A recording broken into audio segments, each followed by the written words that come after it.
Halo teman-teman info fotografi, apa kabarnya? Semoga dalam keadaan sehat selalu. Saya Encecin dan hari ini saya akan bahas lensa Nikon Z 50mm 1,2.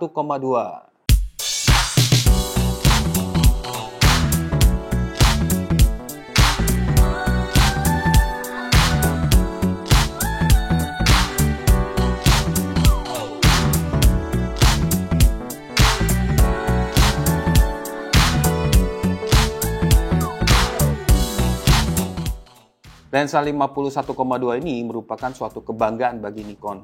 Kenapa? Karena di zaman kamera DSLR tidak ada lensa Nikon 50mm yang bukaannya 1,2 yang bisa autofocus. Itu dikarenakan sistem yang kamera DSLR itu mungkin maunya agak sedikit kecil.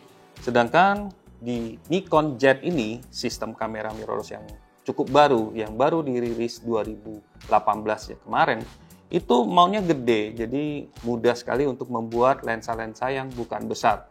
Nikon telah membuktikan mampu membuat lensa 58mm f/0,95 dengan kualitas optik yang sangat bagus. Tapi lensa itu tidak bisa autofocus. Good news-nya, selanjutnya Nikon mengembangkan dan merilis lensa ini 50mm 1,2 dan lensa ini bisa autofocus. Bisa dibilang lensa ini adalah lensa autofocus pertamanya Nikon yang bukaannya f1,2. Oke, kita langsung saja jelajahi bagaimana desain lensa ini dan juga apa fitur-fiturnya. Kalau kita lihat dari fisiknya, lensa ini bukan lensa yang kecil ya. Ini panjangnya tanpa hood ini sekitar 15 cm.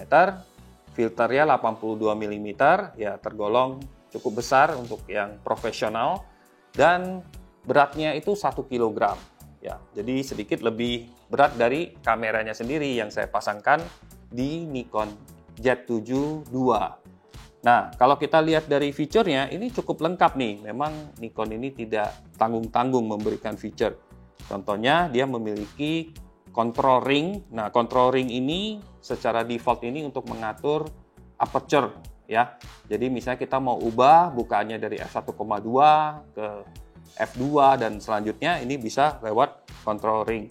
Dan sifatnya ini adalah clickless. Jadi kalau kita putar ini tidak ada resistensinya, tidak ada klik-kliknya. Jadi ini mungkin sangat ideal bagi teman-teman yang suka video juga ya kan, karena di video mengubah bukaan, mengubah terang gelap tanpa ada transisi yang mengganggu.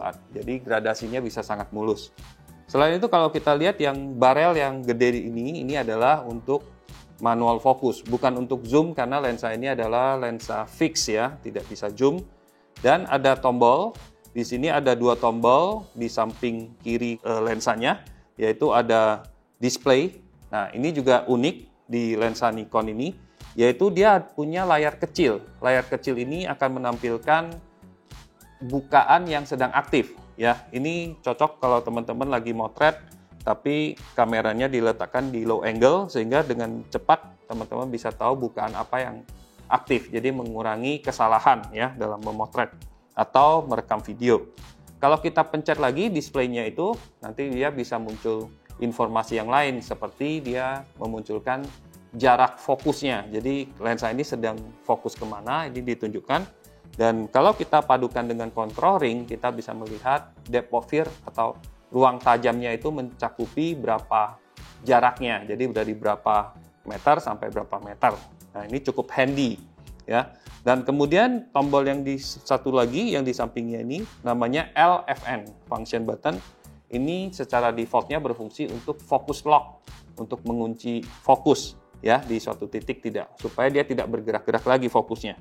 Nah, ini juga bisa dikustomisasi misalnya menjadi AE lock atau menjadi AF on ya, itu tergantung dari keinginan kita.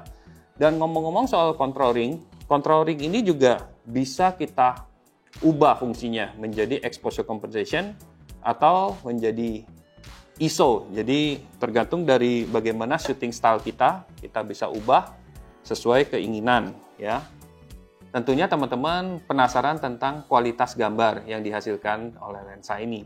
Nah, kalau ngomongin kualitas gambar tentunya tergantung dari elemen-elemen lensa dan teknologinya apa.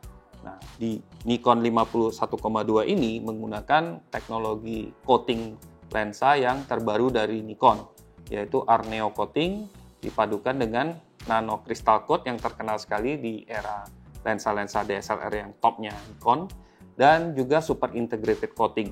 Jadi coating-coating ini di setiap elemen lensanya membantu untuk mengurangi flare dan meningkatkan kontras. Terutama sangat ketara kalau kita motret dalam keadaan backlight, jadi subjeknya itu disinari dari belakang. Itu kalau lensa-lensa biasa yang standar coatingnya itu akan bermasalah, jadi akan banyak muncul seperti flare, ghosting, terus subjek yang kita foto itu jadi kurang kontras ya. Nah, tapi dengan adanya Arneo coating ini, saat saya motret model di mana dia berlawanan dengan arah cahaya ya, backlight posisinya, itu masih bagus banget, dan chromatic aberration, flare, apa segala macam itu bisa dibilang sangat minimal, dan detail dari wajahnya tetap bagus, warnanya juga tetap bagus. Itu yang saya dapati dari ini.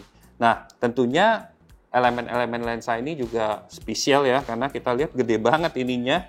Jadi ukuran besar memastikan kualitasnya tajam, dan juga special elemen seperti ED glass itu juga clarity sama detail ketajamannya, meskipun dipasang di kamera Z7 Mark II ini ya, yang yaitu sangat detail ya, resolusinya 47 megapiksel, itu tetap kelihatan tajam di tingkat piksel. Jadi kalau kita magnifikasi sampai 100% masih kelihatan bagus.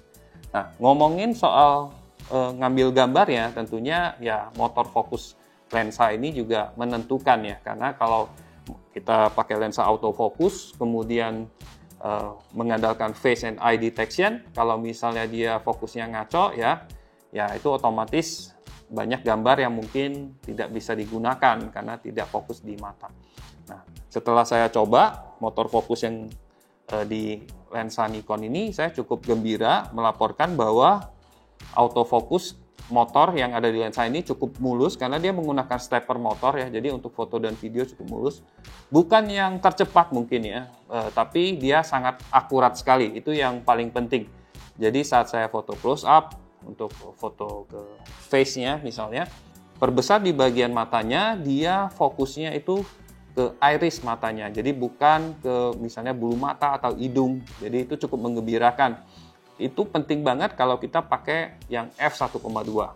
Selain itu, seperti saya ceritakan tadi, karena ada coating yang bagus dan sebagainya, dia sangat jernih, warnanya sangat bagus, dan latar belakangnya di f1,2 itu sangat mulus. Bukan hanya di f1,2-nya, kalau kita pakainya 1,4 atau f2 itu masih kelihatan sangat bagus sekali. Terutama untuk potret atau wedding fotografi, saya pikir sangat cocok banget menggunakan lensa ini. Meskipun saya sangat menyukai kualitas gambar yang dihasilkan oleh kombinasi lensa dan kamera Z7 II ini, tapi ada beberapa hal yang saya kurang suka. Ya, yang pertama tentunya teman-teman sudah bisa mengira ya, yaitu ukuran dari lensa ini cukup besar dan juga menurut saya cukup berat. Dan yang kedua adalah letak dari control ring, dan fakta bahwa control ring ini itu clickless ya, tidak ada resistensi. Jadi kadang-kadang waktu saya memotret dengan serunya, tangan saya kadang-kadang secara tidak sengaja bisa menggeser control ring ini, sehingga misalnya bukaannya atau setting yang lain itu bisa berubah. Nah, untungnya Nikon itu menyediakan di menunya bisa kita matikan, jadi control ring ini jadi tidak berfungsi apa-apa, tapi jadi sayang juga ya. Ya, yang kedua ya ini manual ringnya ini, manual fokus ring ini juga resistensinya menurut saya ini terlalu mulus ya. Jadi kadang-kadang ya bisa keubah juga ya. Tapi kalau yang video mungkin suka ya, karena besar dan kemudian mulus banget. Jadi kalau misalnya untuk mengendalikan scene-scene yang gradual fokusnya itu bakal enak. Nah kemudian ya hoodnya ini menurut saya juga cukup besar yang membuat lensa ini kesannya menjadi lebih panjang lagi seperti itu. Tapi secara umum saya sangat gembira dengan kehadiran lensa ini, dan bagi teman-teman yang profesional tentunya juga akan sangat senang karena bisa menikmati look-nya dari f1,2 di 50 mm yang sangat multifungsi ya, untuk foto produk, foto wedding, foto potret, itu semuanya bisa. Oke, sampai sini dulu ya teman-teman. Mudah-mudahan info yang saya sampaikan tentang lensa ini bisa bermanfaat. Dan sampai jumpa di video berikutnya. Bye-bye!